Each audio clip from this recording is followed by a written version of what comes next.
Isn't it? Well, after 31 years in the Conservative Party, I've just suddenly felt that the Conservative Party was unrecognisable to me. It wasn't the party that I joined over 3 decades ago. I could no longer sort of justify on the doorsteps Conservative policies that were happening, and I could no longer deal with the membership and face the membership and justify what the party were doing. It's a tough decision, obviously, to be here today. You know, like any breakup, there are some good bits and there's some really good people that I will miss in Westminster, in Wales, colleagues and members. But I always hold them in high regard. But this is bigger than that. This is what's right for the people of Wales, the people of Britain.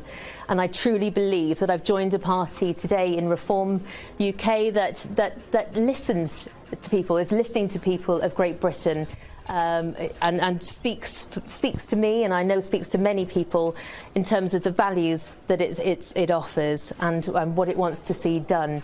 Wales is a complete mess, as you know. We've got the worst educational outcomes. We've got the health statistics, which are the worst in the UK. Farmers are getting battered, pensioners are getting battered, vulnerable people are getting battered, and we can't have this go on. And I truly believe that the Reform Party is the one, with this great man at the helm. It's good to be here with him today, that are saying all the right things. And I believe that this party can take Wales forward into a great place. Wales needs reform. And I feel that now, finally, in this party, I feel part of the solution, not the problem. So let's reform Cymru. Diolch. Very good indeed. Very good. Well done. Thank you, Laura. Now, I guess two of you may have some questions you want to ask. So, who'd like to go first? Laura, when did you tell Darren Miller and the Conservative group, and what was their reaction? I haven't told them that. They're finding out when you are. Do you think you owe it to them to have told them before now? No, absolutely not. I think this was the right way and proper way to do it. The letters are in the posts to them and emails already. So nobody in the Conservative Party currently knows, well, they're finding out at the same time as us? Yes. Next question. Where will you be standing? Do you know yet? I don't know where I'm going to be standing yet. It'll be, I'm not sure what the process is. It'll be an open process. We've got so many candidates, I think, that want to stand in Wales. So I'll put myself forward and see what happens. And are you standing because you wouldn't have a hope of being re-elected as a Conservative member? No, absolutely not. That's not why I'm standing. I was given incumbency by my own party, and I had a fair chance of getting in. So, I've been through those processes. The party selected me. It's not as though I didn't have a chance to be selected or a chance to be elected. But that's not the point. I'm here today because I no longer recognise the party as the party for me. It's not listening to its members. And I just want to be with a party that's saying all the right things to me and most importantly, will do the right things for this country. But thanks for acknowledging that Reform candidates have got a better chance of winning. Who's next? Yes. As the most senior Reform politician in Wales at the moment, at least, does that mean that you will be leading the party into the Senate election? No, I'm not. Question was directed to I appreciate that, but I just thought I'd make that point. Yeah. Yeah. Nice to see you, Jeff. Yeah. And the answer? We'll have to see what happens, won't we? Yeah, look, I've said this before. I've been asked, of course, you've all asked me, who is your leader in Wales? Remember that Reform is a relatively young party. We've just about moved beyond start-up phase. And, of course, a leader will be appointed in Wales. But the answer to your question is all in good time. All in good time. For the moment, David is, of course, our elder statesman. He's not that old, but he's an elder statesman. And I will be here a lot between now and next May. And we'll see from the 96 that get selected, from those that get elected, we will, of course, have a Welsh leader, but not just yet. Next. For Nigel, please.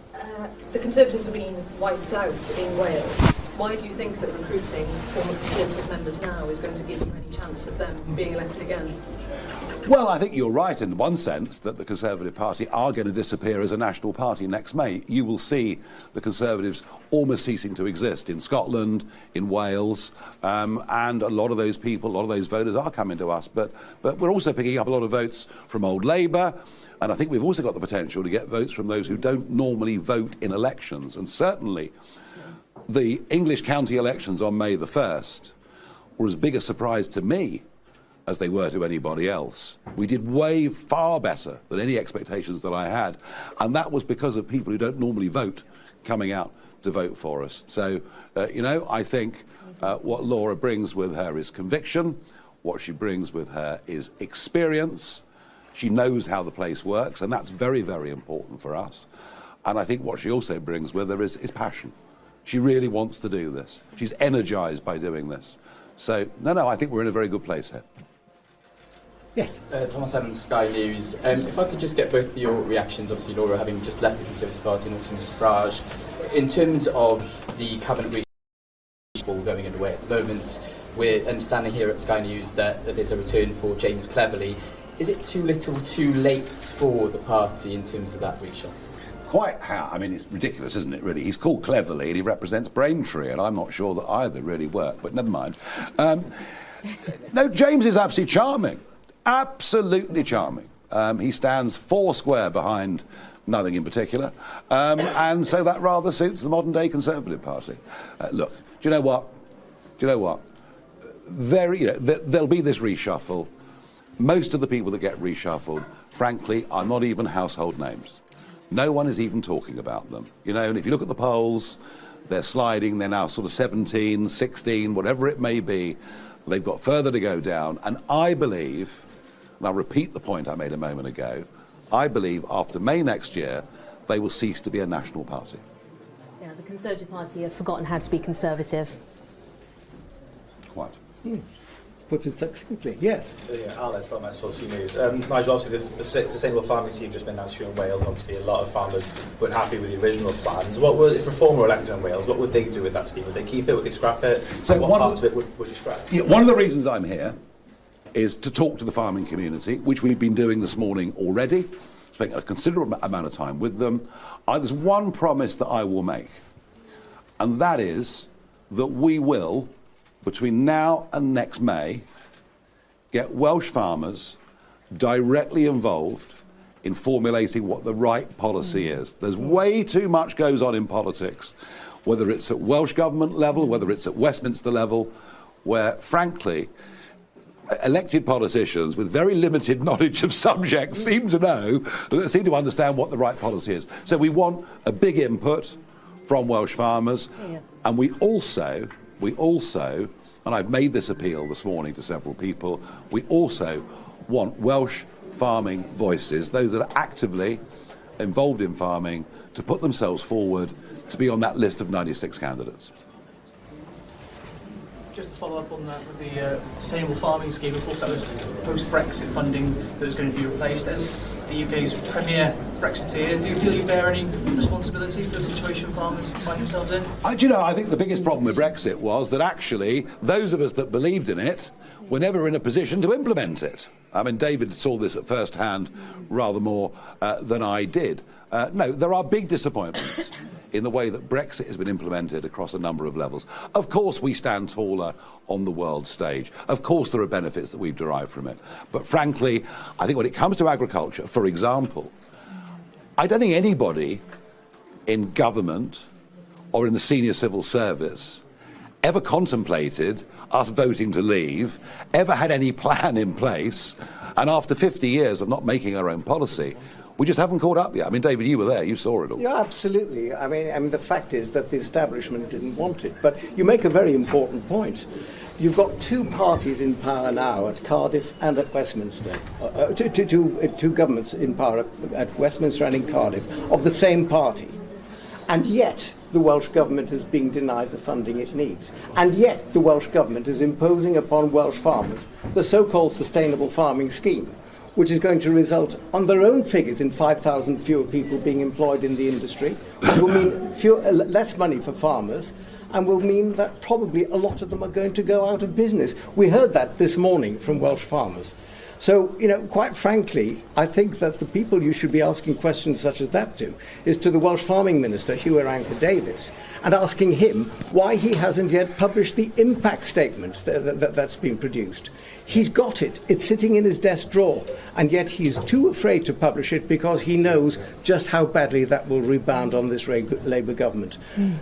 Welsh farming has lost out as a result of Labour administration. Labour administrations have been propped up by Plaid Cymru. And what we need now in Wales is a change, and we need a reform UK government. Mr Farage, do you still think that chlorine-treated chicken should be allowed to be imported into the UK? I'm a great believer in if you write on a packet in great big letters, this is chlorine-treated chicken, and let the consumer make their own choice, I think they'll be happy to buy a quality product. It's the view I've always taken with everything. What I do feel very strongly about, though, is the underselling of British produce. You know, if I go into my local supermarket back at home, I've got to put my glasses on to find out where the produce comes from. You know, I've no idea whether the asparagus a month ago was from Kent, from Essex, from Paraguay. I mean, I literally don't know. And I don't think we make enough. We don't make enough in terms of packaging, presentation and sales of Welsh lamb and of other British products. And it's something that the supermarkets have promised again and again to do something about. And from what I can see, frankly, they haven't lifted a finger. Can I just say that I think that Wales is crying out for a Welsh government that's more focused on food production and supporting it in every form. That goes back to your SFS comment as well, and less focused on tree planting. Laura, there's a standards, or there has been a Standards Commission investigation ongoing into matters relating to yourself. Is that ongoing? What's the situation now? It's not finished yet, but I've had sight of the report, and I wouldn't be standing here if I wasn't confident with the outcome. Are there more to follow, Laura? Are there others in the group who might join you? We'll see, won't we? Well, it depends whether we'll have them. Who don't you want to have? I'm not going to play that. Good question, though. Very good question. OK, who's next? We've done them in. Very good. Everybody happy? Thank you. Great. Thank you very much. Can I get you two standing there, please?